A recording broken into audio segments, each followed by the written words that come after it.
De um tempo para cá, o planeta tem observado com relativa surpresa que o Japão voltou a investir massivamente em suas forças armadas, algo que não acontecia desde o final da Segunda Guerra, e o que está sendo considerado por muitos como uma nova corrida armamentista.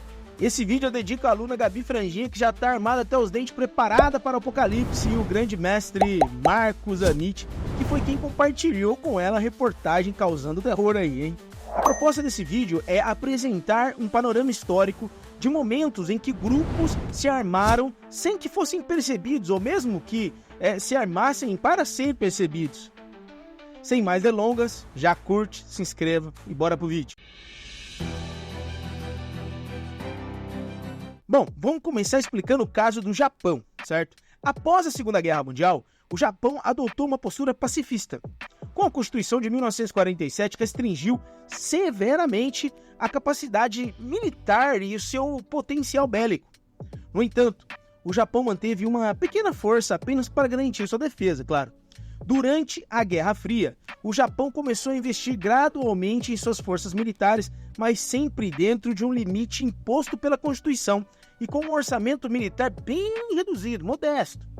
A corrida armamentista, para a gente deixar em termos bem claros e simples, trata-se de vários países reforçando-se militarmente, produzindo ou comprando armas, ampliando seus exércitos. Ficou claro? Isso é corrida armamentista.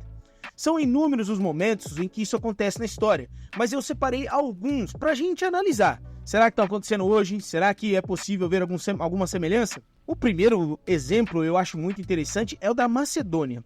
Macedônia, você deve estar achando muito distante. Vou explicar.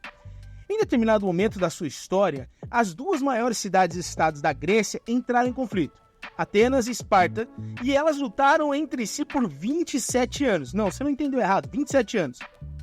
Enquanto isso, no norte, a Macedônia, um território menos envolvido, adotou uma postura de neutralidade, não se envolvendo muito. Acontece que a Macedônia não só observou o conflito que estava acontecendo ao sul, ela aproveitou esse momento sem se envolver diretamente para reforçar-se militarmente com técnicas e armas. E no final dessa história, Filipe II da Macedônia, que era o cara que estava organizando tudo, ficou gigante e começou um processo de dominação da região grega, abrindo caminho para o seu filho que ia criar um império. Um ponto positivo para você se você acertar o nome do filho dele. Se você falou Alexandre o Grande, acertou, miserável. Aliás, tem um vídeo sobre ele que eu vou deixar aqui no card para você saber quem é esse Alexandre o Grande que eu tô falando aí, certo? Outro exemplo é o crescimento da Prússia, um dos estados germânicos mais importantes da história alemã. Bom, enquanto a França e a Inglaterra viviam numa tretinha, se envolviam em várias guerras na colônia e na Europa no século XVIII, a Prússia, sob a liderança de Frederico o Grande, realizou uma ampla reforma militar. Tá se organizando. Isso permitiu que a Prússia se tornasse uma potência militar na Europa, culminando na Guerra de 7 Anos que estabeleceu ela como potência. Bom, mas mesmo assim, outras potências ainda influenciaram na região da Germânia. Bom, nesse contexto, agora governado por Otto von Bismarck, a Prússia, presta atenção, aproveitou que a França estava envolvida em conflitos internos coloniais de novo, olha só, com um exército altamente eficaz, a Prússia derrotou os franceses e estabeleceu a união dos povos germânicos. Aproveitou que a França estava cochilando e pimba!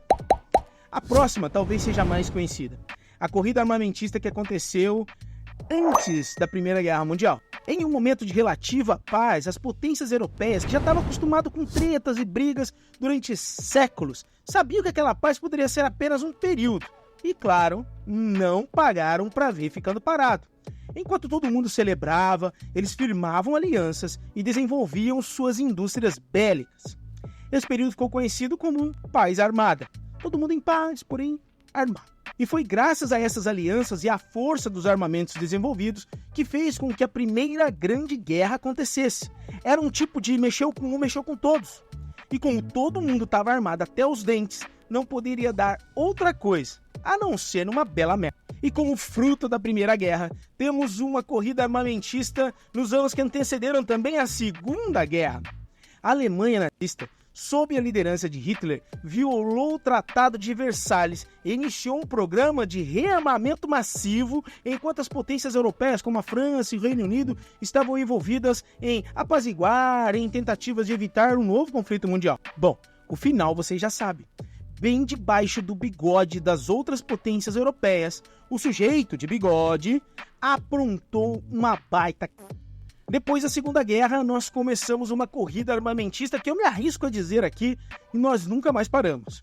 Durante a Guerra Fria, tanto os Estados Unidos quanto a União Soviética se envolveram em uma corrida armamentista enquanto apoiavam alguns conflitos em outras partes do mundo. Isso permitiu que ambas as superpotências aumentassem significativamente seus arsenais nucleares e os convencionais sem se enfrentarem diretamente em um conflito de grande escala. Ainda bem.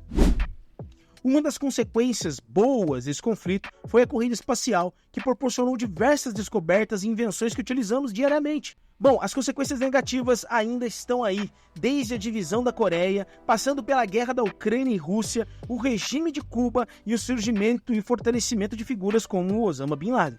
Então, um povo se armar em relação ao outro acontece desde a idade dos metais, só para eu marcar uma data, tá?